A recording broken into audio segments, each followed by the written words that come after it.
अब trade credit में accounts payable को हिसाब आज गर्ने हो।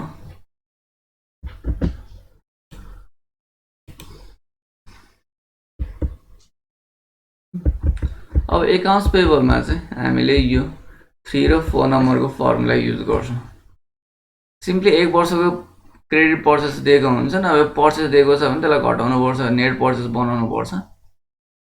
अब नेट पर्चेस चाहिँ दिएको हुन्छ एजम्पसन हाम्रो, त्यो मान्छौँ हामीले, त्यसलाई घटाउन मिल्ने छैन भने जेनरली यही नै हुन्छ। 1 वर्षको दिएको छ भने 1 दिनको पर्चेस कति हुन्छ त्यो निकाल्यो भने 365 ले डिभाइड गर्ने हो।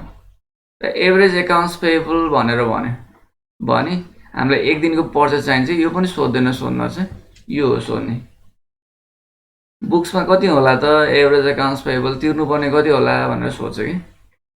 हामीलाई पर्चेस दिएको छ 1 दिनको क्रेडिट पर्चेस निकाल्ने 365 ले डिभाइड गरेर, अनि उसले कहिले तिर्छ त पैसा?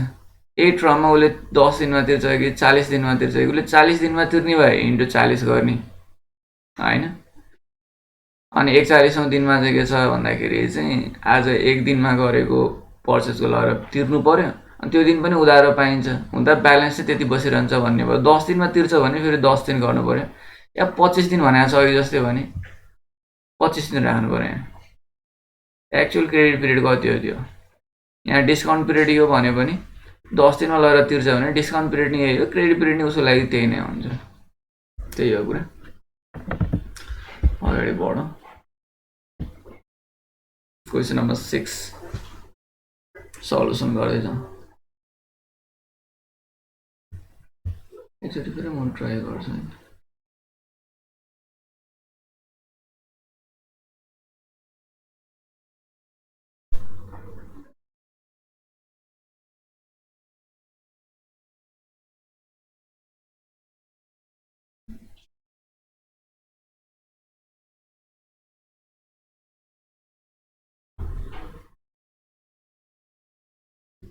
होइन यो पनि ल ठिकै छ, मोटै युज गर, अलिक पातल भएको प्रश्न देखिँदो रहेछ थियो।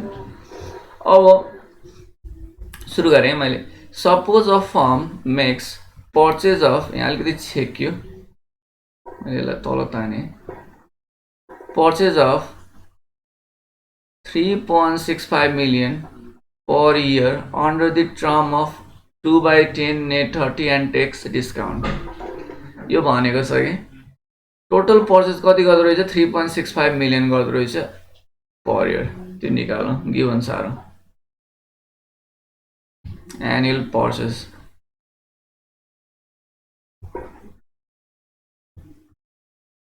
Annual purchase is equal to rupees 3.65 million।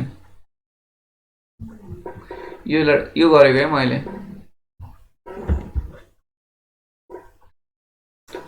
under the term 2/10 net 30 and tax discount। credit terms are 2/10,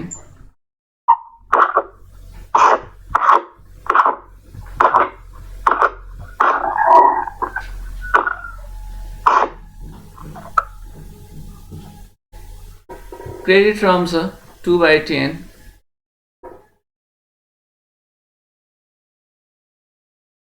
net 30,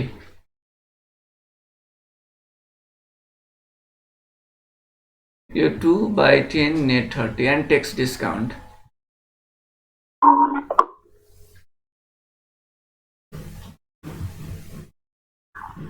sir screen आइरहेको छैन मेरो, यहाँ अरू सबैको यहाँ आइरहेको छ स्क्रिन? आइरहेछ। एकछिन म हेरिदिन्छु के भयो तिम्रोमा नआएको त। एकचोटि फेरि लगइन गर्नु न। स्क्रिन आइरहेछ किन नआउनु? मैले सेयर गरिरहेछु। Suppose a firm makes purchase of rupees 3.65 million देखिया छैन र क्वेसन नम्बर 6 हो। मैले त्यस्तो गिभन सार्दै गएको छु। Per year under the term of 2/10 net 30 and tax discount। Discount take गर्छ भने उसको एक्चुअल क्रेडिट पिरियड सीपी चाहिँ कति हुन्छ भन्दाखेरि चाहिँ और डिस्काउन्ट पिरियड 10 days हुन्छ कि यसको कन्डिसनमा है।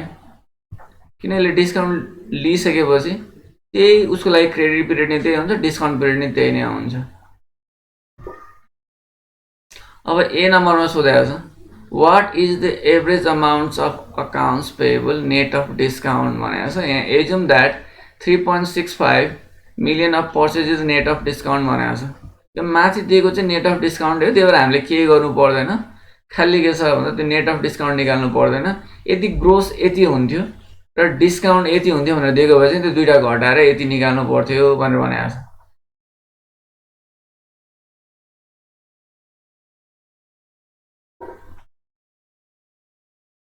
यदि नेट चाहिँ के छ भन्दाखेरि हामीलाई दिएको हुन्थेन, यो 3.65 मिलियन नै नेट हो हुन्थेन भने ग्रसबाट चाहिँ फेरि डिस्काउन्ट घटाएर नेट चाहिँ निकाल्नु पर्छ, त्यो हो कुरा। तर हामीलाई दिएकै छ त्यो नेट नै हो, त्यसमा टेन्सन लिनु पर्दैन र हामीलाई ग्रस दिएको छैन भने त्यसलाई नेट नै मान्ने हो। Also use 365 days in a year, फर्मुलामा 365 राख भन्यो, अरू केही छैन है। यहाँ डिभाइड गर्ने बेलामा यो एनुअल हो, यसलाई 365 ले डिभाइड गर्दा राउन्ड फिगरमा आउँछ। ए नम्बरमा सोधेको छ average amount of accounts payable एमा। अब आयो थानेस? हजुर सर आइरहेको अहिले। Average amount of accounts payable is equal to what? Is equal to daily purchase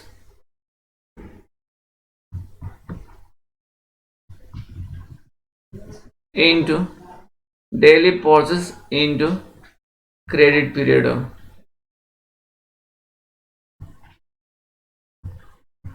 credit पिरियडमा 10 दिन आउँछ है, एक्चुअल क्रेडिट पिरियड राख्ने हो। उसले त्यही 10 दिनमा तिर्छ भने एक्चुअल क्रेडिट पिरियड नै दियो, डिस्काउन्ट पिरियड नै त्यही नै हुन्छ।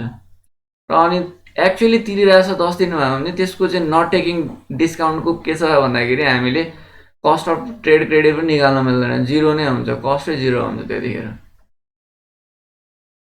डेली पर्चेस कति छ भनेर निकाल्दाखेरि यो एनुअल पर्चेस डिभाइडेड बाई 365 गर्ने हो।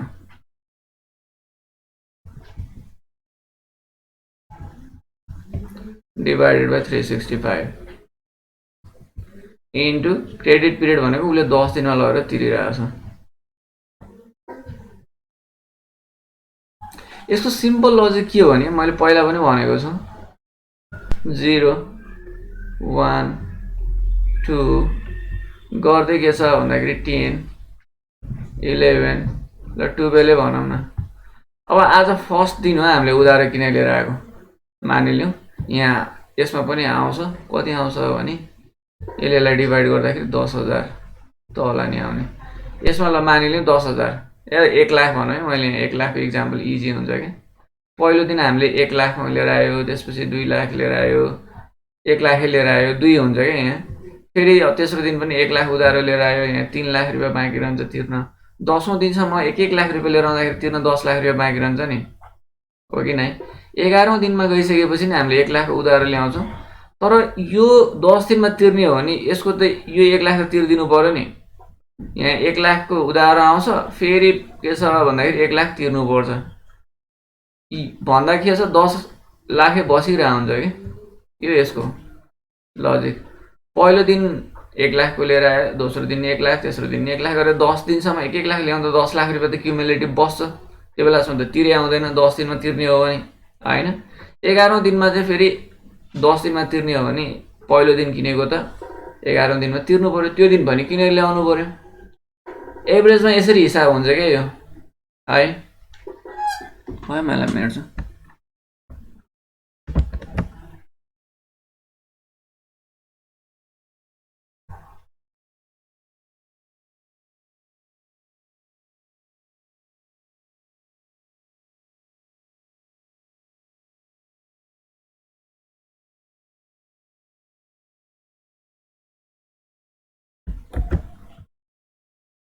अब यताबाट यता इज इक्वल टु हाम्रो एनुअल पर्चेस भनेको 3.65 मिलियन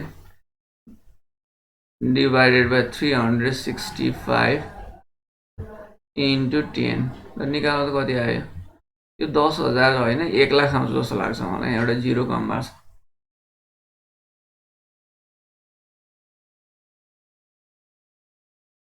किन यहाँ 3 लाख छ फेरि 30 दिनको 30 दिनको 3 लाख भयो त्यहाँ 1 लाख त आउने नै भयो नि 10 दिनको therefore average amount of accounts payable is equal to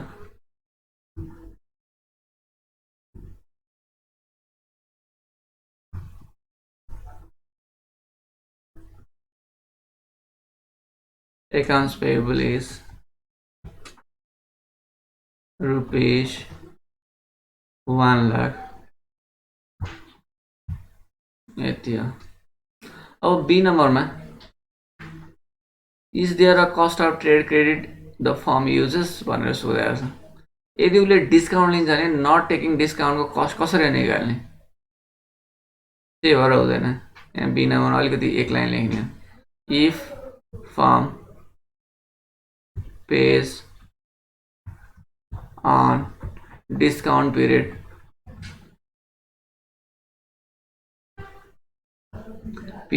and takes discount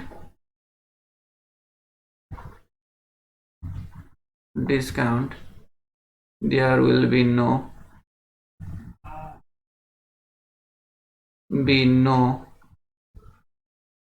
के छ भन्दाखेरि चाहिँ cost of not taking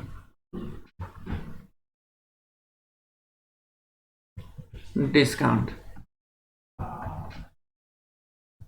यति लेख भने अहिले बी नम्बरमा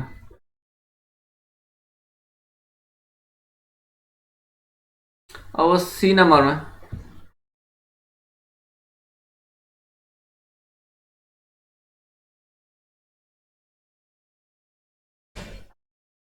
बी नम्बरमा चाहिँ के छ भन्दा डिस्काउन्ट पिरियड भित्र नै उसले डिस्काउन्ट लिन्छ भने डिस्काउन्ट नलिने कस्ट हुँदैन त्यति लेख्ने सी नम्बरमा if the firm did not take discount but it did pay on due date अब चाहिँ के छ भन्दाखेरि यो 30 दिनमा तिर्ने हो भने what would be its average payable and the cost of this non free trade credit दुइटै निकाल्नु पर्यो अब यसमा चाहिँ यो एभरेज अकाउन्ट्स पेएबल यो तिमीहरूले निकाल है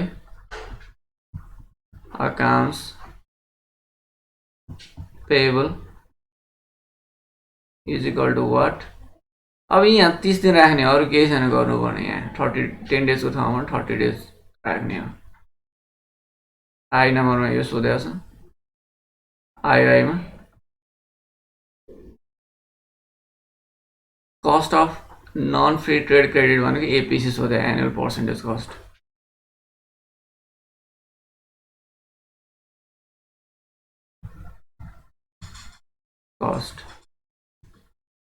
APC is equal to what? तिमीहरूले गर्ने कि मैले गर्ने ल भन मैले गर्ने हो यहाँ गरिदिन्छु यो मेटेर साह्रै होला नि त यो एक स्टेप गरिदिन्छु नि त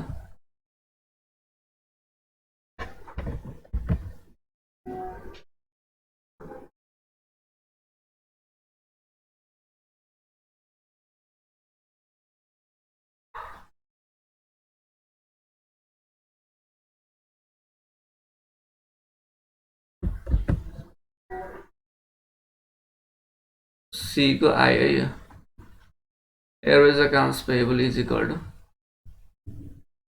यहाँबाट सुरु गर्दा नि हुने रहेछ माथिको भइसक्यो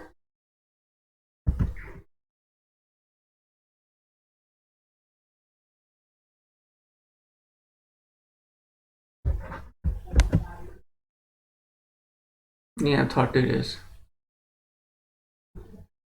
यति नै गर्ने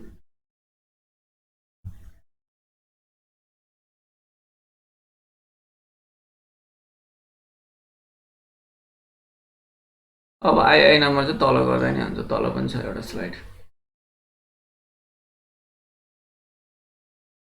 एपिसी को एपिसी तिमीहरूले साह्रै भ्यायो सारी सके सर अगाडि बढाएँ त म त्यसमा यहाँ अब सी को आई सी को आई के छ एपिसी सोधेको छ के हो त एपिसी को फर्मुला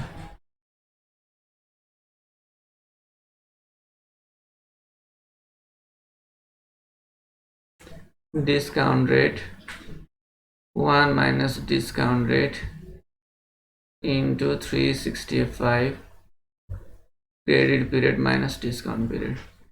अब 3 नम्बरमा if firm does not take the discount but it pays on the due date भनेको 30 दिनमा गएर तिर्छ भनेको डिस्काउन्ट नलिने हो भने what would be its average payable माथि निकालिहाल्यो the cost of its non free trade credit.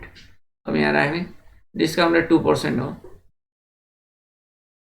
0.02 1 minus 0.02 into 365 credit period 30 minus 10 निकालो 0.02 into 365 गर तलबाट 0.372 हो 0.372 or 37.2% 98 into U20 therefore पनि भन्नुपर्छ है यसलाई नि कन्क्लुड गर annual percentage cost of not taking discount भन्नै पर्छ है therefore annual cost of not taking discount is 37.2%.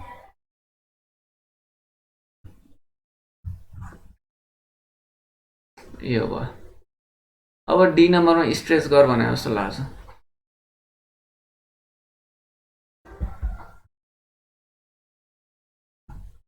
D मा हेर what would its cost of not taking discount be if it could stretch its payment to 40 days.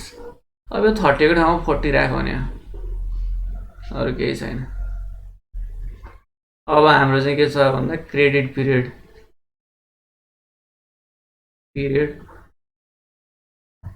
CP is equal to 40 days हो भने निकाल्ने एपिसी नै हो PC is equal to discount rate 1 minus discount rate into 365 त्यसपछि credit period minus discount period निकालो discount rate 0.02 divided by 1 minus 0.02 into 365 divided by 40 यो राख्ने credit पिरियडमा minus माथिको 10 नै हो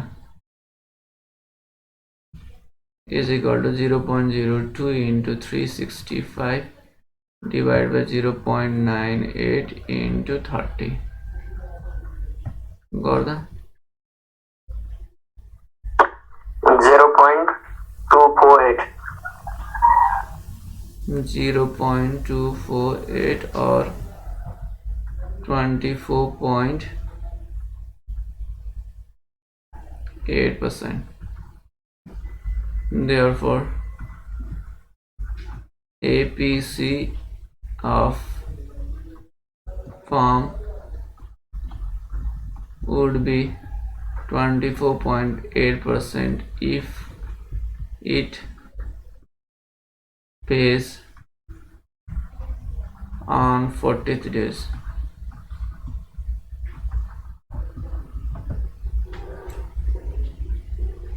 यसरी लेख्ने हो भने ठिक हुन्छ डी नम्बरको यसरी गर्ने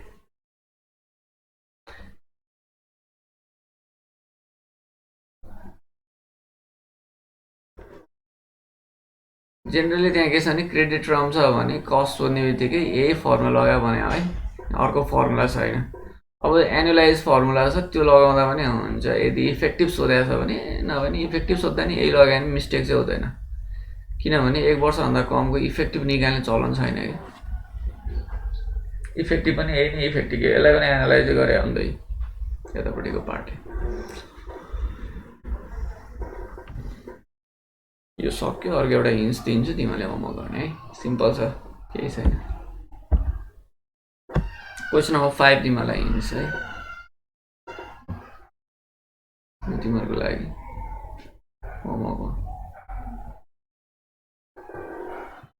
समथिङ कम्पनी छ purchase inventory with a net price of 5 lakh is test अब यसमा डेली पर्चेज दिएको छ सिम्पल छ है माथि हामीले चाहिँ एनुअल थियो त्यसलाई डिभाइड बाई 360 गरेर डेली गरेको थियौँ अब यसमा के छ भन्दाखेरि डेली नै दिइसकेपछि इजी भएको डेली पर्चेज 5 लाख छ the company purchases the inventory under the credit term 2/15 net 40 यो क्रेडिट टर्ममा उनीहरूले किनिरहेको छ यो कम्पनीले अलवेज टेक्स द डिस्काउन्ट सधैँ डिस्काउन्ट लिन्छ but takes the full 15 days 15 दिनमा तिरेरै भनेको कि 10 दिनमा तिरे पनि त डिस्काउन्ट त पाइन्छ तर 15 दिनमै तिर्छ टु पे इट्स बिल 15 दिन उसको लागि क्रेडिट पिरियड पनि हो डिस्काउन्ट पिरियड पनि हो होइन उसले के छ भन्दाखेरि चाहिँ एक दिनमा 5 लाखको हरेक दिन सामान किन्छ भने 15 दिनसम्म उसले चाहिँ एकुमुलेटेड बसेको हुन्छ 16औं दिनमा जाँदाखेरि पहिलो दिनमा किनेको पैसा तिर्न पर्छ डिस्काउन्ट लिनलाई होइन त्यो भएको कारणले हामीले 15 इन्टु के छ भने 5 लाख गरेर यो 75 लाख यहाँ 7,50,000 राखेको छ एउटा जिरो कम भएको छ what is the average accounts payable for the company सोधेको एभरेज एकाउन्ट्स पेबल हो payable is equal to what यो डेली पर्चेस हो यो क्रेडिट टर्म हो 15 दिनमा तिर्ने हो इज इक्वल टु 15 इन्टु त्यही 5 लाख गर्ने अरू केही छैन यहाँ गर्नुपर्ने तिमीलाई 2 नम्बरमा आयो भने यति गरे हुन्छ अरू केही गर्नु पर्दैन गिभन सार्नु पर्दैन average accounts payable is equal to 15 into 5 lakh गर्दा कति आयो त्यही गर्नु तर यसलाई फुल तरिकाले गर है यही हो तिमीलाई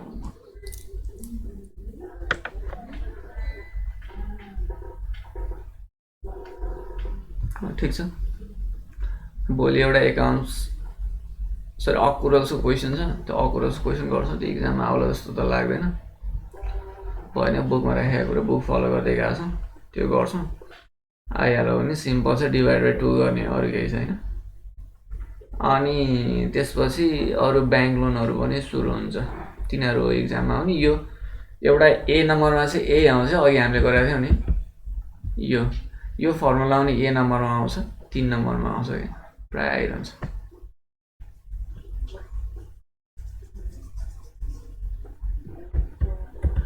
ल क्वेसन नम्बर 5 तिमीहरूको लागि होमवर्क है गर्ने प्रयास गर मैले इन गर्दै